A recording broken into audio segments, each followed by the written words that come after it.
Universities can be wonderful places. Mine has been for many years. I fled yesterday, happily. The university is in crisis, it's in turmoil, things are bad in ways that none of us ever anticipated. And if I ever needed a good Shabbat, my oh my oh my, this is that Shabbat. So I couldn't be more pleased to be here with you. It's a somber Shabbat because it precedes Yom HaShoah, and Rabbi Blake asked me to say some words especially about the Holocaust, which I'll do just shortly. The opening prayer, which was sung and played so beautifully, is Ani ma'amin be'emunah shlema. I believe with perfect faith in the coming of the Messiah, and though he tarry, still will I trust in him. Amazingly, that prayer we know was sung by Jews walking into the gas chambers of Auschwitz. Not all Jews, but particularly pious Jews who knew that prayer and who knew exactly what fate awaited them, went to their deaths chanting Ani ma'amin. Rabbi Blake twice or three times talked about the need for hope. There is no Judaism without hope. And it's being affirmed tonight in ways that are really just so beautiful, and I'm delighted to be with you, even if my words tonight, dealing as they must with Yom HaShoah, are difficult to hear. But nonetheless, we live always with hope. I was also so moved to hear Yerushalayim Shel Zahav played so beautifully. Be'ezrat Hashem, God willing, I'll be in Jerusalem next month for the whole month of June. I have a daughter who lives in Israel. My youngest grandson, Adin, is in the IDF. He's been trained as a combat medic stationed near Gaza. And he's seen and done things that no 19-year-old should have to see and do. But in that respect, he's only like countless numbers of other young Israelis who are doing what they must to defend their country. And when I hear on my campus and campuses all across the country now, Intifada, Intifada, we are all Hamas, it's sickening, it's revolting, it's really terrible. And we have to stand against it, and we will stand against it. But this is a troubling time, and that's a large part of the trouble. Yom HaShoah will be here very soon. Elie Wiesel said not to remember the Jews who perished is to kill them a second time. And our one obligation, and it's the mitzvah among all mitzvot at this time of year, is indeed to remember them. But how in the world does one remember 6 million individual people who are no longer with us? The Holocaust is the most copiously documented crime in history. We know a great deal about it. We know where it happened. We know who caused it. We know who the victims were. At Yad Vashem in Jerusalem, at the U.S. Holocaust Memorial Museum in Washington, D.C., the names are there. But one can't, in fact, recall 6 million names. At dinner, Rabbi Blake mentioned to someone that of those 6 million, about 1.5 million were children, many of them the age younger, a bit older than the children in this room, in fact, tonight. And I think that what you're doing is having your children attach themselves to the names of children who perished is exactly right. There is one name, however, among all those names that virtually everyone does know, and they know it because of this book. It's the Diary of Anne Frank.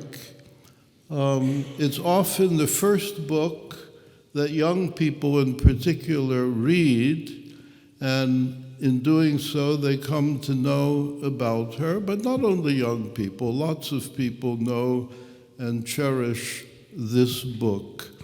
Of the 6 million who perished, especially the young among them, they all now have one name. The name is Anne Frank. Her book has been translated into 60 languages. It's sold more than 30 million copies. Stage plays have been produced about her story. Films have been produced about her story. Streets have been named after. Schools have been named after. And on and on and on. The question, though, really is, who is the Anne Frank we remember? And the answer changes over time. By and large, the Anne Frank who's most remembered and who's most cherished is the Anne Frank who wrote one line which many of you may know: "Despite everything, I still believe that people are really good at heart."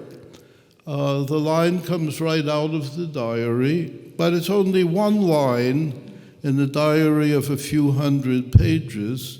She wrote many, many, many other lines which are much more disconsolate, much more despairing than that as well, but people prefer to remember the happy, the optimistic, the affirmative Anne Frank. A number of years ago, I taught for a time at a university in Germany called the University of Kiel in northern Germany. It was not too far away from Bergen-Belsen. Bergen-Belsen was the camp where Anne Frank perished. As you know, she and her family and some others hid away in the attic of a building in Amsterdam for 2 years and 2 months. Someone, we don't know exactly who the someone was, squealed on them. They were captured and taken away, first sent to a camp in the Netherlands called Westerbork, where she remained about a month. Then on the last train to leave Westerbork for Auschwitz, she had the misfortune of being sent on that train. She survived Auschwitz, but with her sister Margot, she was then sent to Bergen-Belsen, where she perished. When I was teaching in Germany, not too far from Bergen-Belsen, I said to myself I should go there, see if it's possible to find her grave and say Kaddish at her grave. So I went to Bergen-Belsen with a German colleague, and there was no grave for Anne Frank or anyone else. Instead, there were mass graves, and those mass graves had tombstones on them which said in German, "Hier ruhen 5,000, here lie 5,000. Here ruhen 7,000, here lie 7,000, etc., etc. If you go to Bergen-Belsen today, you'll see a grave with a tombstone that says, "Here lies Anne Frank." It's fake. We have no idea at all where Anne Frank is, except she's in a mass grave. But history gets rewritten from time to time, so there is a fake tombstone there. Here lies Anne Frank.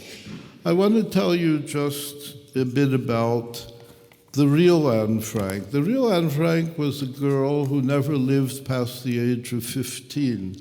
But she was very smart, she was very gifted, and she was very Jewish. And in addition to the optimistic, affirmative passages, and they exist, that one finds in the diary, one also finds lines like this. Permit me to read them out to you. Our many Jewish friends are being taken away by the dozen. These people are being treated by the Gestapo without a shred of decency, being loaded into cattle trucks and sent to Westerbork, the camp, the first camp where she ended up, the big Jewish camp in Dront. If it's as bad as this in Holland, whatever will it be like in the distant and barbarous regions the Jews are being sent to? We assume that most of them are murdered. The English radio speaks of them being gassed. She was alert to what was happening. She was not gassed in the end. She died of disease and starvation. And we know a fair amount about her last days in Bergen-Belsen from someone else who ends up having been with her in all three camps, in Westerbork, Auschwitz, and Bergen-Belsen, and she survived. Permit me to read out the following to you. My guess is you've not heard it before, but it rounds out the picture of Anne Frank that we need to be aware of. I saw Anne and her sister Margot again in the barracks of Bergen-Belsen. The Frank girls were almost unrecognizable since their hair had been cut off. They were much balder than we were, and they were cold, just like all the rest of us. It was winter and you didn't have any clothes, so all of the ingredients for illness were present. They were in bad shape. Day by day they got weaker. You could see that they were very sick. The Frank girls were so emaciated. They looked terrible. They had little squabbles caused by their illness because it was clear they had typhus.